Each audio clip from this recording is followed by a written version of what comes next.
अभी मैंने आपको बहुत सारे नाम बताए, जिसको बेटा किसके नाम से जाना जाता है, कैल्विन साइकिल के नाम से भी जाना जाता है, इसको रिडक्टिव फेज के नाम से भी जाना जाता है, और इसको पेंटोज फॉस्फेट साइकिल के नाम से भी जाना जाता है। ऐसा इसलिए क्योंकि मैं एक एक करके आपको मतलब बता रहा हूँ। देखिए सबसे पहले इसको C3 साइकिल, क्योंकि बेटा इसका जो पहला प्रोडक्ट होता है ना, क्या बोला, जो पहला प्रोडक्ट होता है ना वो 3 कार्बन का होता है। कितने कार्बन का होता है? 3 कार्बन का होता है, इसीलिए इसको क्या, ठीक है ना, तो C3 साइकिल क्यों बोलते हैं, क्योंकि इसका जो पहला प्रोडक्ट होता है कितने कार्बन का होता है? 3 कार्बन का होता है, इसलिए इसको C3 साइकिल बोलते हैं। दूसरी चीज हम इसको रिडक्टिव फेज के नाम से जानते हैं, क्योंकि यहाँ पे कार्बन डाइऑक्साइड का रिडक्शन होता है। क्या होता है? रिडक्शन होता है, और कार्बन डाइऑक्साइड रिड्यूस होकर शुगर का फॉर्मेशन करता है। रिड्यूस होकर किसका फॉर्मेशन करता है? शुगर का फॉर्मेशन करता है। क्लियर है? इसको कैल्विन साइकिल इसलिए बोलते हैं क्योंकि इसकी डिस्कवरी मेल्विन कैल्विन नाम के साइंटिस्ट ने किया था। किसमें? क्लोरेला में। इसमें क्लोरेला में। समझ में आ रहा है? देखिए ये जो फेज होती है ना, कंप्लीट होती है 3 अलग अलग स्टेप, 3 अलग अलग स्टेप में क्या होती है? कंप्लीट होती है। सबसे पहले फेज को हम लोग बोलते हैं कार्बोक्सिलेशन। क्या बोलते हैं?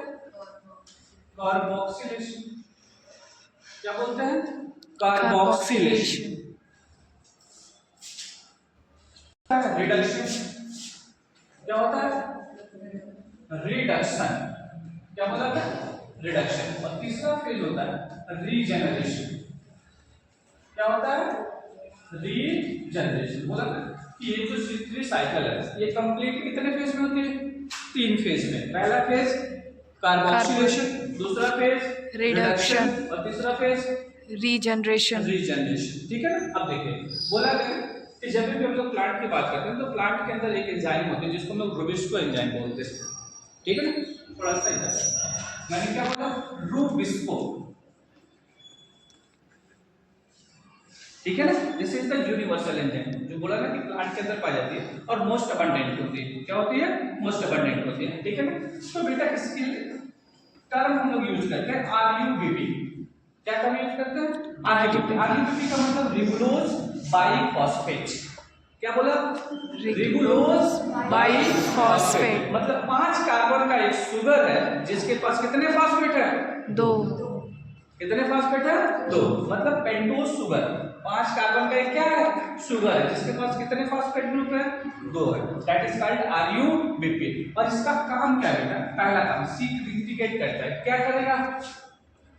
कार्बोक्सिलेशन। कार्बोक्सिलेशन। क्या कराएगा? कार्बोक्सिलेशन का मतलब बेटा कार्बन डाइऑक्साइड का फिक्सेशन कराएगा। कार्बन डाइऑक्साइड का क्या कराएगा? फिक्सेशन कराएगा। और दैट इज और रिप्रेजेंट ऑक्सीजनेशन। क्या बोला? ऑक्सीडेशन। मतलब ये जो प्रोसेस है एक तरीके की ऑक्सीडेशन प्रोसेस है। क्या प्रोसेस है? Oxidation process. मेरी बात समझ में आ रही है? मेरी बात समझ में आ रही है? मतलब ये जो एंजाइम है ना RUBP, बोला ना कि रिबुलोज बाइफॉस्फेट, ठीक है ना, कार्बोक्सिलेशन और ऑक्सीजनेशन दोनों काम ये करा देता है। मेरी बात समझ में? ठीक है ना? तो जब भी ये साइकिल स्टार्ट होती है ना तो ऑलरेडी हमारे पास क्या होता है? क्या होता है?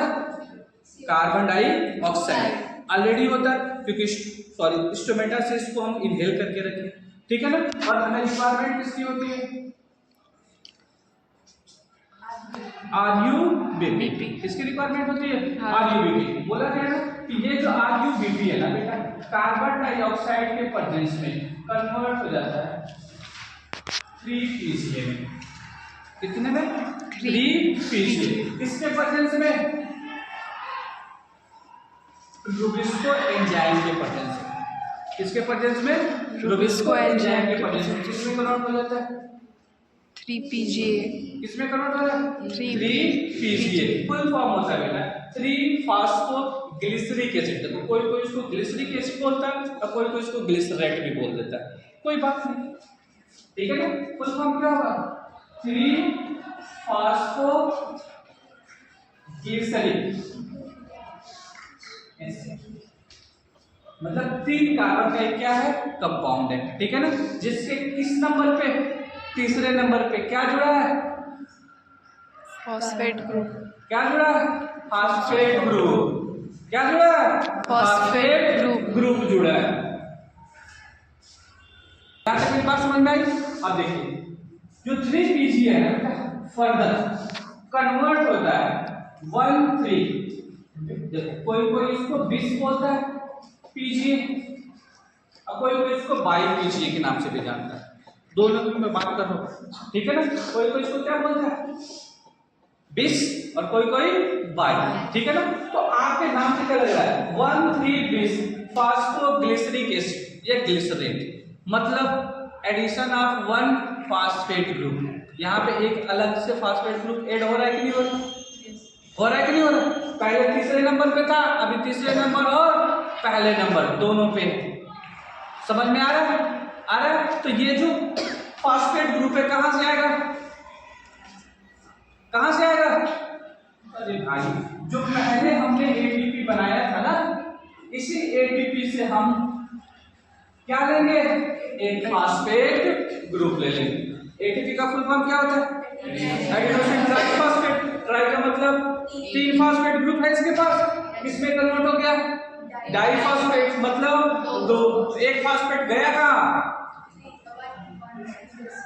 समझ में आया, समझ में आया। अब देखिए जो 1,3,20 फास्फोग्लिसरेट या ग्लिसरिक एसिड है ना बेटा, ठीक है, इसका होता है रिडक्शन। क्या होता है, रिडक्शन। किसके प्रेजेंस में, तो हमने ऑलरेडी बना के रखा था क्या, ये किसमें कन्वर्ट हो जाएगा, प्लस में कन्वर्ट होगा। और प्रोडक्ट हमारा क्या होगा G3P, क्या G3P, ठीक है ना।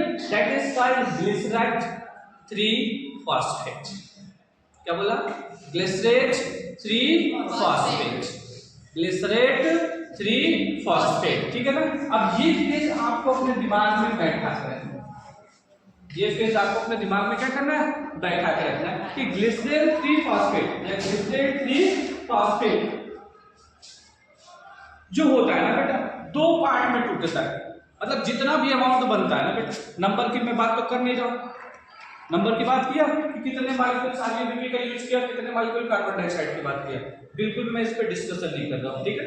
ये भी मैं आपको बताऊंगा, ठीक है। इसके बाद पहले ये प्रोसेस को आप समझो, ठीक है। तो हमने क्या बोला, RuBP कार्बन डाइऑक्साइड को रोबिस्को एंजाइम के प्रेजेंस में किसमें कन्वर्ट कर देता है, 3PGA में। 3PGA एटीपी मॉलिक्यूल्स का यूज करके किसमें कन्वर्ट हो जाती है, 1,3,20 PGA में कन्वर्ट होती है। और 1,3,20 PGA फिर से रिड्यूस होके किसमें कन्वर्ट हो जा रही है, G3P में कन्वर्ट हो रही है। बोला कि ये जो होती है ना बेटा, सिंपल सी बात, 2 पार्ट में टूट गई, ठीक है ना। पहला तो हमारा G3P है, दूसरा भी हमारा G3P। मतलब जो भी इसका अमाउंट होता है इसको 2 पार्ट में हम लोग क्या कर देते हैं, सेपरेट कर देते हैं। क्या कर देते हैं, सेपरेट कर देते हैं। बोला ना कि आप जब भी कॉपी में नोट इसको नोट करिएगा, तो ये जो पोर्शन है उसको नीचे करिए, केवल ये वाला पोर्शन नीचे, ठीक है ना। This G3P molecules is responsible for synthesis of glucose। यही वो G3 मॉलिक्यूल है जो किसका सिंथेसिस करेगी, ग्लूकोज। किसका सिंथेसिस करेगी, ग्लूकोज का। किसका सिंथेसिस, ग्लूकोज की क्या करती है, सिंथेसिस कराती है। क्या कराएगी, सिंथेसिस कराएगी, ठीक है ना। अब देखिए ये जो G3P मॉलिक्यूल्स है, अब ये G3P मॉलिक्यूल्स फिर से किसमें कन्वर्ट होगी, किसमें कन्वर्ट होगी, RuBP में। किसमें कन्वर्ट होगी, RuBP में। RuBP में अगर कन्वर्ट होगी तो this phase is called regeneration phase. लेकिन फर्क क्या है, लिसन, ये क्या कर रहा है, RuBP मतलब इसके पास 2 फास्फेट है। कितने फास्फेट, 2 फास्फेट। और इनके पास कितने फास्फेट बचे हैं, 1। कौन से पोजीशन पे, थर्ड पोजीशन पे। तो एटलीस्ट इनको क्या चाहिए, क्या चाहिए, ATP। क्या चाहिए, ATP। तो यहाँ पे क्या यूज करेंगे, ATP। किसका यूज करेंगे, ATP का। और ATP का यूज करके बाइफॉस्फेट में क्या हो जाएंगे, कन्वर्ट हो जाएंगे।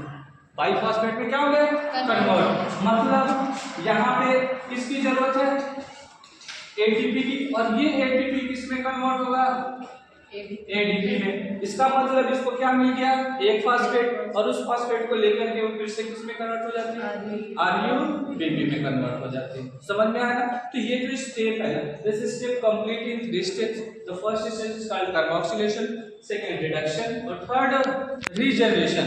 देखिए जब भी कार्बन डाइऑक्साइड RUBP के साथ रिएक्शन करता है, PGA की सिंथेसिस करता है, this phase is called carboxylation phase. क्या बोला जाएगा, कार्बोक्सिलेशन फेज। ठीक है ना? जब भी इधर देखिए 3PGA जो होता है ना, 1,3 बेस PGA में कन्वर्ट होगा, और ये फर्दर किस में कन्वर्ट होगा, G3P मतलब ग्लिसरेट 3 फास्फेट में कन्वर्ट होगा। बेटा ये जो फेज होगा ना, that is called reduction phase. क्या कहलाएगा, रिडक्शन फेज। ठीक है ना? अब देखिए G3P मतलब ग्लिसरेट 3 फास्फेट फिर से किसका सिंथेसिस करा रही है, RUBP का करा रही है। This is called regeneration phase. ठीक है ना? तो ये फेज कन्वर्ट हो रही है तीनों फेज में। तीनों के बारे में जान गए। तो अब आपको पता चल गया ना कि ये कार्बन डाइऑक्साइड किसके सिंथेसिस कराएगी, ग्लूकोज के। और ग्लूकोज के सिंथेसिस कराने में भी किसका रोल है, कार्बोक्सिलेशन, रिडक्शन एंड रीजनरेशन का रोल है। समझ में आया ना? मतलब टोटली ये क्या है, एंजाइम बेस्ड रिएक्शन है। क्या है, एंजाइम बेस्ड रिएक्शन। क्लियर है मेरी बात, कोई डाउट इसमें?